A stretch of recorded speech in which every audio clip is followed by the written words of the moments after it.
और जो हैंगर उन्होंने लगाया था उसकी क्षमता 5000 से ज़्यादा की नहीं थी। तो आरोप लगाने की बात नहीं होनी चाहिए, एनालिसिस करना चाहिए कि 5000 की क्षमता का वो हैंगर था और उसमें जो जेनजीज उन्होंने प्रस्तुत किए, कोई 60 साल का था, कोई 70 साल का था, कोई 80 साल का था, सफ़ेद सब दाढ़ी लेके ऊपर से टोपी लगा के, और ऐसे बहुत सारी संख्या में लोग थे। दोस्तों, कांग्रेस के बड़े नेता, लोकसभा में नेता प्रतिपक्ष राहुल गांधी का दौरा खत्म हो गया देहरादून का, लेकिन सियासत की आग और भड़क गई। एक तरफ बीजेपी महिला मोर्चा सड़क पर उतरकर नारी शक्ति वंदन और दूसरे मुद्दों को लेकर सवाल उठाती दिखाई दी, तो दूसरी तरफ कांग्रेस इसे राजनीतिक प्रदर्शन बताकर बीजेपी पर पलटवार कर दी। इस बीच बीजेपी विधायक विनोद चमोली ने राहुल गांधी पर सनातन के अपमान का आरोप भी लगा दिया, जबकि कांग्रेस ने आरोपों को लेकर बीजेपी पर जमकर निशाना साधा है। आखिर किसने किस पर क्या लगाया आरोप, किसने कैसे किया पलटवार, राहुल गांधी की एंट्री के बाद कैसे बदली उत्तराखंड की सियासत, बताऊंगा आपको। राहुल गांधी के दौरे के बाद उत्तराखंड की सियासत में क्यों मचा है घमासान, अपनी इस रिपोर्ट के जरिए। नमस्कार, पहला मैं पंकज रौतेला, आप देख रहे हैं अपना उत्तराखंड न्यूज। दोस्तों, राहुल आए, भीड़ भी आई, सवाल उठे, सियासत भी गरमाई। एक तरफ युवा संवाद का दावा, दूसरी तरफ सियासी पलटवार का यह जोरदार हमला जिसकी शुरुआत अब हुई है। जी हां दोस्तों, राहुल गांधी का देहरादून दौरा खत्म होते ही उत्तराखंड की सियासत में आग सी लगती दिखी। उत्तराखंड की राजनीति में छात्रों की गूंज कार्यक्रम से ज्यादा अब आरोप प्रत्यारोप की गूंज तेज होती दिख रही है, सुनाई पड़ रही है। दोस्तों, राहुल गांधी कांग्रेस के बड़े नेता, इसलिए कांग्रेस इसे युवाओं की आवाज का मंच बताती रही, पहले भी और अब भी, जबकि बीजेपी पूरी तरह राजनीतिक कार्यक्रम और फ्लॉप शो करार दे रही है राहुल गांधी के मंचन को। महिला मोर्चा की तस्वीर हमने तब देखी जब राहुल गांधी ने देहरादून में कदम रखा ही था, और उसके बाद से लेकर अब तक बीजेपी महिला मोर्चा, जो प्रदेश में महिलाओं के मामले में चुप्पी साधे रहता है, वो मोर्चा राहुल गांधी के कदम रखते ही एक्टिव हो गया, सड़क पर आ गया। नारी शक्ति वंदन को लेकर सवाल हो गया, भीड़ पर आरोप प्रत्यारोप और युवाओं की राजनीति, अब पूरा मुद्दा सियासी बहस का नया केंद्र। क्यों, किसने क्या कहा, घटनाक्रम क्या है, आगामी चुनाव पर क्या असर पड़ सकता है, इन दौरों का, इन आरोपों का, इस हंगामे का, सब बताऊंगा दोस्तों। देहरादून में जो कार्यक्रम हुआ छात्रों की गूंज के बाद, अब कैसे सियासी गूंज सुनाई पड़ रही है। युवाओं से संवाद भर था राहुल गांधी का कार्यक्रम, जिसमें पेपर लीक, भर्ती प्रक्रिया, बेरोजगारी, शिक्षा व्यवस्था जैसे मुद्दे प्रमुख रहे। हालांकि इस मंच पर मैंने नहीं देखा कोई सियासी बात हुई हो, आपने देखा हो तो बताइएगा। सिर्फ युवाओं की बात हो रही थी, हाँ, सरकारों पर वार हो रहा था। कांग्रेस का दावा यह है दोस्तों कि बड़ी संख्या में युवा पहुंचे और उन्होंने खुलकर अपनी बात रखी और रखी भी। अब सुन लीजिए। Hello everyone, good evening, my name is Aarti Bhandari. मैं भी आप लोगों की तरह उत्तराखंड की गवर्नमेंट तैयारी कर रही हूँ। मैंने लास्ट ईयर 2025 में पटवारी का एग्जाम दिया था जो लीक हो गया। इस साल भी दिया है 14 जून को, जिसका रिजल्ट अभी तक आया नहीं है, और मैं आगे भी अभी तैयारी कर ही रही हूँ एग्जाम्स की। हाँ जी। और क्या लगा आपको, क्या फीलिंग आई, कैसा लगा? पेपर तो ठीक गया है, बस लीक ना हो, रिजल्ट सही आए। और आपको लगता है कि अगर पेपर लीक हो रहा है और आपको पता लगा, तो ऐसा भी होता होगा कि पेपर लीक हुआ और पता भी नहीं लगा? हाँ, होता होगा। होता होगा। तो पेपर लीक बढ़ रहा है, कम हो रहा है? बढ़ रहा है। बढ़ रहा है। हाँ। सर, मैं सभी लोगों से ये कहना चाहूंगी कि हम लोग दिन रात मेहनत करके पेपर तो पास कर सकते हैं, लेकिन सिस्टम से नहीं जीत सकते। पेपर तो पास कर लेंगे लेकिन सिस्टम के आगे हार जाएंगे, तो ऐसी मेहनत करके कोई फायदा नहीं अगर बार बार पेपर लीक्स होंगे तो। दोस्तों, राहुल गांधी के कार्यक्रम के दौरान बीजेपी महिला मोर्चा ने प्रदर्शन किया। प्रदर्शन के दौरान नारी शक्ति वंदन से जुड़े सवाल उठे। कांग्रेस ने इस प्रदर्शन पर अब पलटवार किया है और सवाल खड़े किया, आरोप लगाया कि यह राजनीतिक संदेश देने की कोशिश थी। सुनिए कांग्रेस की प्रवक्ता गरिमा महाराज सोनी को। भाजपा जितना नीचे गिर सकती थी उससे भी ज्यादा निम्न स्तर पर गिर चुकी है। हर तरह से प्रयास किए जा रहे हैं कि राहुल गांधी जी का कार्यक्रम यहाँ ना हो पाए, या फिर हो तो विफल कार्यक्रम हो।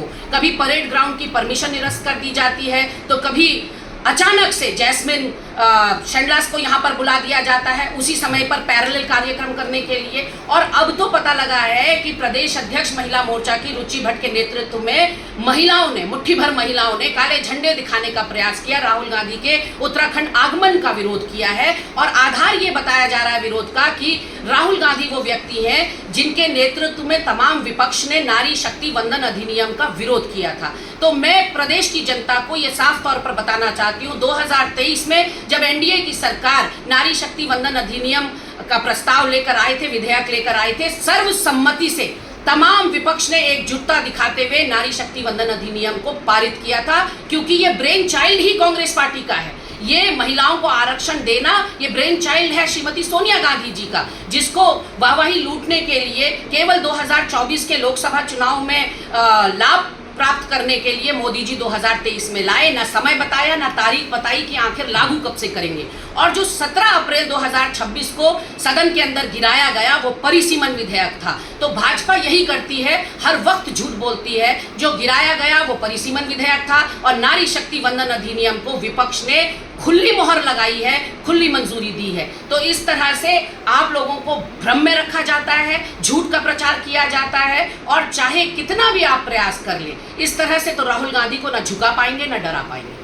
दोस्तों, एक तरफ कांग्रेस जो राहुल गांधी के छात्रों के संवाद कार्यक्रम को ऐतिहासिक और बड़ा बता रही है, उधर बीजेपी ने राहुल गांधी के इस पूरे दौरे पर तीखा तंज कसा है।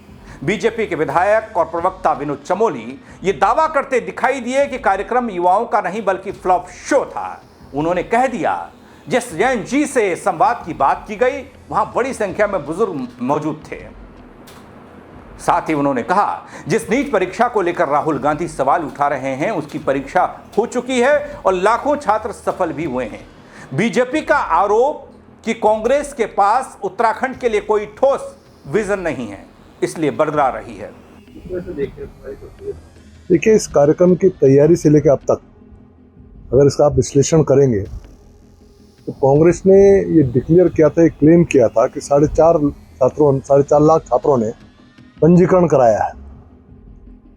जब बन्नू स्कूल का कार्यक्रम मैं देखता हूँ, क्योंकि मेरी विधानसभा क्षेत्र में पड़ता है, और जो हैंगर उन्होंने लगाया था उसकी क्षमता 5000 से ज़्यादा की नहीं थी।